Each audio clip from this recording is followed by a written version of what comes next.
السلام عليكم ورحمة الله وبركاته. بسم الله والصلاة والسلام على رسول الله وعلى آله وصحبه ومن والاه. اللهم لا علم لنا إلا ما علمتنا إنك أنت العليم الحكيم، والحمد لله رب العالمين. والله خالقه كسو دواد الدعاء channel aniga waan fiicanahay alxamdulilah. idinkana waxaan rajeynayaa inaad wacantihiin haddii uu ilaahay ka raali noqdo. muuqaalkeenan maanta waxaa noogu marti ah macalimad Ifraax Yuusuf Axmed. waa walaashay, waxay idin soo gudbin doontaa xadiis aad u muhiim ah. Ifraax ma jecla kaamirada, waxaan maqli doonaa oo keliya codkeeda. waxaa idinka codsanayaa muuqaalka inaad noo sheer garaysaan si uu u gaaro walaalo kale oo ka faa'iidaysto. Ifraaxay walaal soo dhawow. waan dhawahay walaal. bismillaahi wasalaatu wasalaamu calaa rasuulillaah. xadiidkaan maanta inkugu talagalnay mucaad ayaa laga wariyey. can mucaad ibnu jabal radiallaahu canhu qaala wuxuu yidhi qultu waxaan ku yidhi yaa rasuulullaahi rasuulka allow akhbirnii ii sheeg bicamalin camal yudkhilunii igelinaya aljannata jannada wayubaacidunii iga fogeynaya cani naari naarta xaggeeda. qaala wuxuu yidhi rasuulka laqad sa'alta waxaad weydiisay can cadiimin shay weyn xaggiisa, wa innahu shaygaasna layasiirun wuu ku fudud yahay calaa man ruux korkiis yasarahu allaahu allow u fududay calayhi korkiisa. tacbudullah allaad caabudi, laa tushriku lama wadaajinaysid bihi alla shay-an wax, wa tuqiimu waad toosini assalaada salaata, wa tu'tiya waad bixini azakaata zakada, wa tasuumu waad soomi alramadaana ramadaanka, wa taxaju waad xajini albeyta kacbada. ثم intaas kadib qaala wuxuu yidhi rasuulka alaa adulluka maku tusiya calaa abwaabi alkhayri khayrka albaabihiisa. assawmu soomka junnatun waa gaashaan, wasadaqatu sadaqadana tudfi'u waxay damisaa alkhadi'ata gafafka ama dembiyaasha, kamaa sidii sallimada yudfi'u u damiya almaa'a biyaha annaara dabka. wasalaatu rajuli ninka salaadiisana min jawfi lleyli habeenka bartamihiis uu tukada abwaabul khayrka ayaa ka mid tahay. uma intaas kadib talaa wuxuu akhriyay rasuulka tatajaafaa junuubuhum cani ilmadaajici xataa balaqa ilaa uu ka gaara yacmaluun.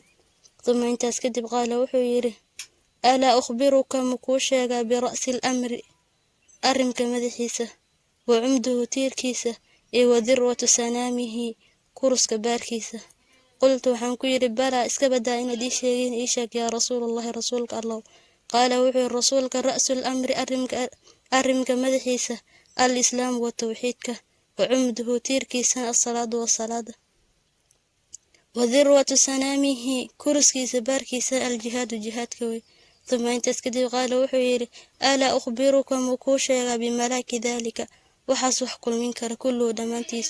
qultu waxaan ku yidhi balaa iska badaa inaad ii sheegin ii sheeg yaa rasuulallahi rasuulka allah sala allahu calayhi wasalam. فأخذ وحو قبط رسولك بلسانه عربكيسة وقال وحو يري كف علي عليك كرك هذا كان عربك.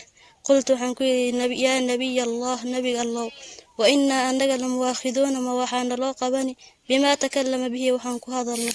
فقال وحو رسولك ثكلتك أمك هوذا كويسي معاذو وهل يكب ما وحا كطور الناس ضدك في النار النارته على وجوههم وجه أو على مناخرهم أم صنصان إلا حصائد ألسنتهم هي عربضة وقصتان بوغي. رواه الترمذي يا صوصار وقال حديث حسن صحيح. حديثك حديث صحيح. walaashan way mahadsan tahay. ilaahay anagana hanaga yeelo kuwii dhageysta ee ku dhaqmo. xadiidka waxa uu ku yaalaa kitaabka 40 nawawiya, waana حديث 29 ama xadiidka 29aad.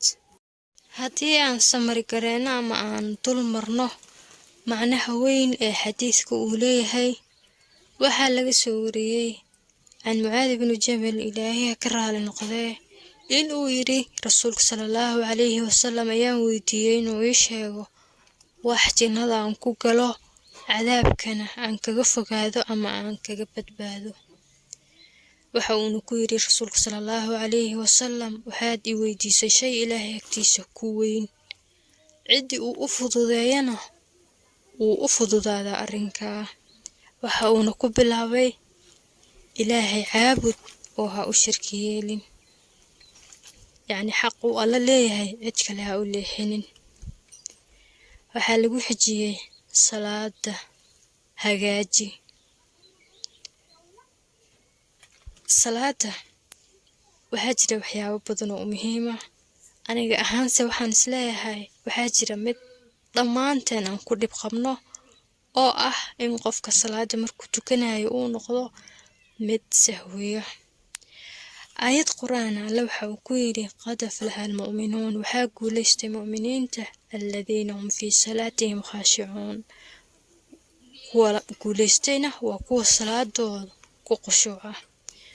waxaan aad u rajaynaynaa in aan ka dadaalno waqtiyada aan salaada tukanayno oo aan u dhammaystirno waxyaabaha muhiimka u ah salaada si loo aqbalo.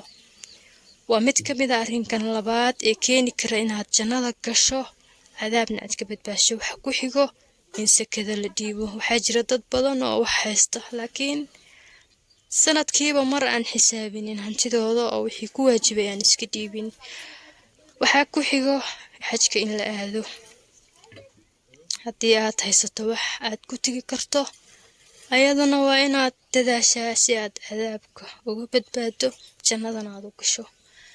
intaasoo dhan marka la isku wada keeno rasuulka sallallahu calayhi wasalam wuxuu nagu baraarujiyey dhibaatada uu carabka leeyahay iyo sida uu u yahay waxa ugu badan ee naarta weji weji iyo sansan loogu tuuro dadka, in uu carabka yahay mid ka sababa. qof kasta oo marka naga mid ah oo doonayo in loo fududeeyo albaabada khayrka loo furo waa in uu ku dadaalaa camaladaas wanaagsan. habeenkiina uu tukadaa salaada qiyaamka loo yaqaano. wixii aan khaladnay naf iyo shaydaan bay ka ahaatay, waxa aan saxnayna ilaahay baa ku mahadsan. alle waxaan ka baryaynaa inuu noo dhaafo dembiyadeenna iyo dhammaan kuwa waalidiinteenna.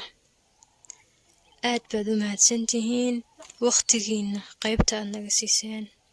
waxaa kaloon aad idinkaga mahadcelinayaa kommentiyadiina quruxda badan ee isugu jiro dhiirigelinta iyo ducada. waad mahadsantihiin sida aad ii garab istaagteen eed iisoo gaarsiiseen meesha aan maanta joogo. waxaan alle idinkaga baryayaa in qof kastoo idinka mid ah waxa uu ku haminayo oo khayr ah ilaahay ku irsaaqo.